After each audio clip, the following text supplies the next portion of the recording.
안녕하십니까. 톡톡 코인365 모카골드 경제연구소의 김희성입니다. 오늘 여러분들께 소개해드릴 코인의 이름은 바로 비체인이라고 하는 코인이 되겠는데요. 사실 코인의 이름이라기보다는 이더리움을 기반으로 한 플랫폼에 대한 안내다라고 생각을 해주시면 좋을 것 같습니다. 그래서 저희 방송을 첫 시작부터 해서 이제 비트코인, 이더리움을 통해서 이제 메이저 코인들, 메이저 알트 코인들을 쭉 봐오신 분들께서는 정말 많은 투자할 수 있는 코인이 있겠구나라고 생각을 하셨을 수 있겠는데요. 비체인이라고 하는 이 코인에 대한 이름은 좀 생소하게 들리실 거란 생각이 듭니다. 근데 글로벌 정보 코인마켓캡에 따르면 시가총액 기준으로 17위에 해당하는 다소 좀 메이저 코인 안에 들어가는 코인에 해당을 하는데요. 과연 이 비체인이라고 하는 코인은 시가총액의 규모가 큼에도 불구하고 퀀텀보다 우리에게 알려져 있지 않은 이유는 무엇일까라고 이제 생각을 해보게 되면, 퀀텀은 이 기술 자체가 이제 코인의 어떤 역할을 함으로써 좀 더 개발이 되어졌다면, 제가 오늘 소개해드릴 이 비체인이라고 하는 이 코인 플랫폼 같은 경우는 지금 개발 단계에 있는 그런 코인이다라고 보실 수가 있습니다. 그런데 아직 완전하게 개발이 되어지지 않은 이 코인이 시가총액이 더 높다라는 게 좀 의아하실 수 있는데요. 이 퀀텀과 비체인 같은 경우에 공통점을 따져보자면 중국에서 굉장히 많은 인기를 끌고 있는 코인이라고 보시면 좋을 것 같습니다. 그래서 비체인 같은 경우도 중국에서 이제 개발이 되어진 플랫폼의 하나의 형태이고, 이러한 플랫폼을 유지 발전시키기 위해서 코인의 형태로서 활용이 되어지고 있다, 이렇게 보시면 좋을 것 같습니다. 그래서 현재 시가총액으로 보시면 1억 7천억 원에 해당을 하고 하나 1조 8천만 원에 해당하는 다소 규모가 큰 코인의 하나로서 여러분들께서 인식하시면 좋을 것 같습니다. 현재 가격으로는 3.4달러에 해당을 하고 있는 코인이지만 앞으로의 가치성에 대해서 그리고 활용도에 대해서 함께 살펴보시면서 보시면 좋을 것 같습니다. 그래서 비체인의 플랫폼에 대해서 한번 살펴보게 되면, 이 비체인은 어떻게 왜 만들어졌냐라고 보시면 블록체인을 기반으로 한 시스템 맞습니다. 그래서 이 비체인 같은 경우는 이더리움의 플랫폼을 사용을 하고 있는데, 이더리움의 플랫폼 안에서 이 비체인은 어떠한 목표성을 가지고 있냐 보면, 기업가들로 하여금 그들의 상품과 정보를 판매하고 그리고 생산하고 그리고 소비자나 사용자들에게 가는 과정에 있어서 보다 편리하게 블록체인 기술을 사용해서 어떤 서비스를 제공해 주겠다라고 하는 것이 바로 이 비체인의 목적이 됩니다. 그래서 체인이라고 하는 연결고리를 좀 생각을 해보시면 좋을 것 같은데요. 기업에서 어떤 물건을 만들어낸다라거나 혹은 어떤 정보를 제공해 줌에 있어서 소비자까지 어떤 단계별의 과정을 끼치게 되는데, 그러한 과정 속에서 바로 블록체인 기술을 활용할 수 있다라는 겁니다. 그래서 블록체인이 가지고 있는 어떤 정보의 그런 보안성, 그리고 빠른 어떤 특징들을 좀 활용을 해서 소비자와 생산자 사이에서 어떤 신뢰성을 유지시키고, 그리고 우리가 미래에 꿈꾸는 4차 산업시대의 어떤 자동화된 시스템에서 이 비체인이 부각을 나타내고자 하는 것이 바로 그들의 목적이라고 생각을 할 수 있습니다. 그래서 보시다시피 이들이 목적으로 하는 것은 바로 신뢰를 바탕으로 해서 비즈니스 에코시스템을 구축하는 것이라고 이야기를 하고 있습니다. 뒤에 가서 이제 이 비체인이 어떻게 활용이 될 수 있는지 각 분야에 대해서 다소 자세하게 좀 설명을 드릴 예정이니 비체인의 목적성은 이렇게 정리하고 넘어가도록 하겠습니다. 비체인이라고 하는 재단 같은 경우는 2017년에 싱가포르에서 비영리 기구로서 설립이 되었습니다. 그런데 항상 코인이 개발되는 데 있어서는 ICO가 반드시 필요하게 되는데, 그 큰 금액을 모금을 하기 위해서 이제 이더리움으로 그들은 ICO를 열게 되었고, 본인들이 이제 어떠한 목적성을 가지고 있는 단체다라는 것을 좀 설명을 해주고 있습니다. 그래서 이들은 비즈니스 시장 속에서 본인들이 모델링으로 앞서 나가는 것이 목적성이고, 그리고 소비자와 생산자 사이의 어떤 연결고리로서 이런 플랫폼을 만들고 싶다라는 어떤 목적성을 가지고 ICO를 시작하게 되었고, 현재 계속 개발 진행 중인 단체라고 보시면 좋을 것 같습니다. 그래서 제가 처음 서두에서 말씀을 드렸었지만 실제로는 퀀텀이라는 이 코인보다도 더 개발된 시기가 굉장히 짧은 코인임에도 불구하고 네, 높게 이제 시가총액이 높다라는 것을 좀 중요한 포인트로 봐주시면 좋을 것 같습니다.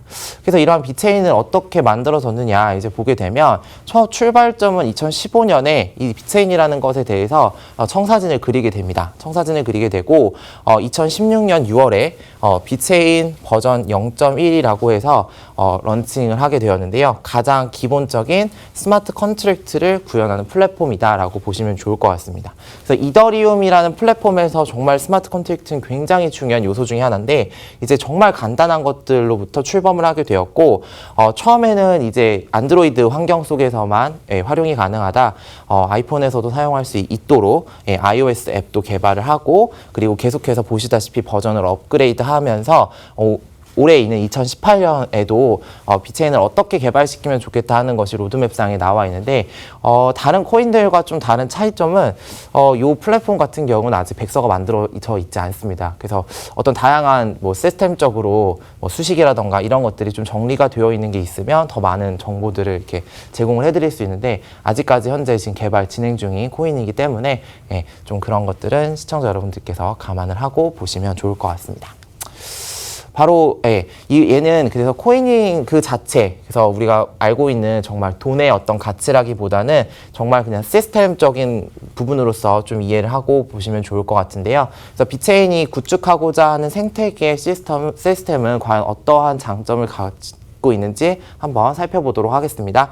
자, 첫 번째로는 투명성에 대한 접근성입니다. 그래서 이 트랜스퍼런시가 왜 중요하게 되냐? 사실 얘는 투명성은 보안성과 좀 반대되는 개념이지 않을까라고 생각을 하실 수가 있는데 보안성과 투명성을 함께 가져간다라고 생각을 하시면 더 좋을 것 같습니다. 왜 그러냐? 비체인은 유통망에서 활용이 되기 위한 플랫폼이기 때문에 다양한 사람들이 해당 정보에 대해서 볼 수 있는 것이 맞고요. 그리고 그 볼 수 있는과의 동시에 수정이 아무나 되는 경우에는 그 해당 데이터가 정확하지 않다라는 어떤 오명을 쓸 수가 있는데 누구나 다 정보를 공유할 수 있다라는 트랜스퍼런시와 동시에 시큐리티가 함께 간다라고 생각을 해주시면 좋을 것 같습니다. 그리고 우리가 기업 사이에 있어서의 어떤 불협화음, 문제점 최소화할 수 있는 게 바로 이 비체인이라고 볼 수가 있는데요. 뒤에 다양한 분야에서 설명을 드리겠지만 어떤 유통 단계에 있어서 생산자와 소비자 사이에 중간에서 많은 연결다리들을 거치게 되는데 이들끼리의 서로 문제점이 발생을 할 수가 있습니다. 그래서 이런 부분에 있어서도 블록체인 기술에 의해서 변화하지 않고 한번 입력한 데이터를 완전하게 계속해서 가져간다라는 점에서 그러한 조작의 염려를 좀 줄일 수 있다라는 것. 그리고 이 시스템을 사용하고 있는 사용자들은 모두 이 플랫폼 안에서 각자 고유의 역할을 할 수 있으며 앞에서 설명드렸던 코인과 마찬가지로 이 시스템을 이용하는 사람들 또한 각자의 리워드 보상을 받게 됩니다. 그래서 무임승차하거나 이런 경우 좀 줄일 수 있고요. 그리고 나머지 두 가지 특징 같은 경우는 알트코인이 기본적으로 가지고 있는 그러한 코인들에 해당을 합니다. 그래서 페어한 리워드를 받는다라거나 혹은 스피드가 빠르게 한다. 이런 것들은 다른 코인 플랫폼들이 다 가지고 있는 것이기 때문에 좀 넘어가서 활용 부분에 대해서 소개해 드리도록 하겠습니다. 먼저 첫 번째 활용도는 리퀘어, 술, 와인에 대한 내용인데요. 중국에서 이 플랫폼을 만들면서 과연 이 술이라는 것에 왜 초점을 맞췄냐 약간 이런 생각을 하실 수 있는데 술보다 유통이라는 단어에 좀 초점을 맞추셨으면 좋을 것 같습니다. 그래서 우리가 유통되는 데 있어서의 상품의 하나로서 술을 이제 뽑아볼 수가 있는데 리퀘어 같은 경우에 사진에 보시다시피 우리가 일상생활에서 접하는 맥주나 소주 이런 것들이 아니라 와인에 해당을 하는데 이런 와인 같은 경우는 언제 어디서 만들어졌는지가 굉장히 중요한 하나의 요소로서 꼽히게 됩니다. 그래서 이것에 따라서의 가격 변화도 굉장히 큰데 언제 어디서 만들었는지에 대해서 물론 써 있긴 하지만 이거 스티커니까 그냥 뗐다가 다른 걸로 붙여버리면 모르는 거 아니야? 라는 의문점을 가질 수 있는데요. 바로 이 비체인 플랫폼을 활용을 할 경우에는 그러한 문제점에 대해서 충분히 이 비체인의 시스템이 보완을 해준다라고 보시면 좋을 것 같습니다. 왜냐하면 바로 이 비체인 시스템이 트래킹 추적하는 시스템과 동시에 어텐티케이션에서 보증, 인증을 해주는 플랫폼의 역할을 해준다라는 건데요. 누구와 생산을 했고 어디서 어떠한 재료를 가지고 생산을 했고 중간에 어떠한 과정을 거쳐서 지금 해당 여기까지 와 있게 됐다라는 것이 일련의 스텝별로 다 정리가 되기 때문에 이런 술과 관련된 유통 분야에서 사용을 할 수 있는 게 바로 비체인이라고 볼 수가 있습니다. 자, 그리고 두 번째는 바로 가장 중요한 오토, 자동화 부분인데요. 비체인 같은 경우는 시가총액이 17위에 해당하는 코인으로서 중국에서 가장 영향력이 크다라고 말씀을 드렸는데, 바로 어떤 그런 큰 영향력은 바로 이 자동화 시스템과 관련된 파트너십과도 생각을 해볼 수가 있습니다. 그래서 BMW나 그다음 우리나라의 H 자동차 에도 이 비체인이 서로 파트너십이 맺어져 있는데요. 바로 4차 산업 이후에 이제 자동화 시스템이 쭉 이어져 나간다라고 봤을 때 자동차 분야에 있어서 이 비체인이 어떻게 활용을 할 수 있을지에 대해서 설명을 해주고 있습니다. 그래서 일반적으로 우리가 자동차를 구입을 하게 되면 언제 어디서 구입을 했다라는 어떤 기록들은 남게 되는데, 자동차 같은 경우는 유지 보수가 굉장히 중요하기 때문에 정기적으로 카센터에 가서 뭔가를 교환한다라거나 뭔가 바꾸는 경우들이 생기게 됩니다. 그러면 요즘은 이제 수기로 기록을 하기보다는 어떤 애플리케이션을 통해서 거기다 이렇게 데이터가 등록이 되게 되는데, 사실 그러한 과정 또한 좀 번거롭고 뭐 로그인을 해야 된다라거나 혹은 뭐 데이터가 삭제될 수 있는 그런 염려가 있을 수 있는데, 바로 이런 자동화 시스템에서 우리가 알고 있는 QR코드나 이런 것들을 통해서 자동차가 독특한 본인들만의 아이디를 갖게 되고, 그 다음에 그 아이디를 통해서 중간중간에 어떤 서비스를 받았다라는 것이 자동으로 정리가 되면서 우리가 굳이 뭔가 앱이 있거나 혹은 뭐 수첩을 들고 다니거나 이런 것들이 필요 없이 그냥 정말 띡 찍었을 때 어디에서 어떠한 처리를 했다. 예, 그래서 이러한 것들이 필요하다. 이런 것들을 자동화로 할 수 있는, 정말 자동차로 하여금 스마트 컨트랙트의 어떤 구현으로서 활용이 될 수 있다라는 포인트를 좀 살펴보시면 좋을 것 같습니다. 그다음에 마지막으로 소개해드릴 부분은 agriculture, 농업에 해당하는 부분입니다. 그래서 중국에서 이제 많은 문제를 야기하고 있는 것 중에 하나가 바로 먹거리에 해당을 하는데요. 그런 어떤 농수산물과 관련된 이제 내용으로서도 비트코인을 활용할 수 있다라고 볼 수가 있습니다. 정말 우리가 어떤 물건이 농수산물이 나올 때 농약을 했는지 안 했는지, 그리고 어디에서 잡았는지에 대해서 명확하게 알 수 있는 방법은 없습니다. 그래서 우리나라 같은 경우도 이렇게 생산자 표기제를 하고 있긴 하지만 저거 좀 사기 아니야? 거짓된 것 아니야? 라고 의문을 제기할 수 있는데, 그러한 부분에서도 바로 이 비트코인이 그러한 어떤 궁금증을 해결해 줄 수 있다라고 보시면 좋을 것 같습니다. 그래서 블록체인이라고 하는 시스템 같은 경우는 데이터를 갖다가 좀 빠르게 처리할 수 있음과 동시에 블록체인 안에 정보가 들어오게 되면 그 블록체인 속에 있는 정보는 다양한 사용자들이 서로 공유를 함과 동시에 그 블록체인 그 자체 안에 있는 데이터는 수정이 불가능하기 때문에 누구나 다 믿고 활용할 수 있는 그런 어떤 플랫폼을 구축하고 있지 않나라는 생각이 듭니다. 그래서 아이오타가 추구하는 것처럼 미래에 자동화 기기의 센서에도 부착이 돼서 비트코인도 사용을 할 수 있다라는 내용까지 함께 살펴보실 수 있을 것 같습니다. 그래서 마지막으로 비트코인과 관련된 어떤 뉴스에 대해 소개를 해드리고 마무리하도록 하겠습니다. 그래서 비트코인과 관련돼서 보시다시피 이분이 바로 찰스 호킨슨이라고 하는 이더리움의 공동 창업자인데요. 비트코인이 이제 비트코인을 이제 개발하는 사람들 혹은 해커들이 모여가지고 회의를 하듯이 이더리움과 관련된 사람들도 모여서 이제 캠업이라고 하는 데서 회의를 하게 됩니다. 그래서 어떻게 우리가 이런 코인을 발전시킬 수 있을까?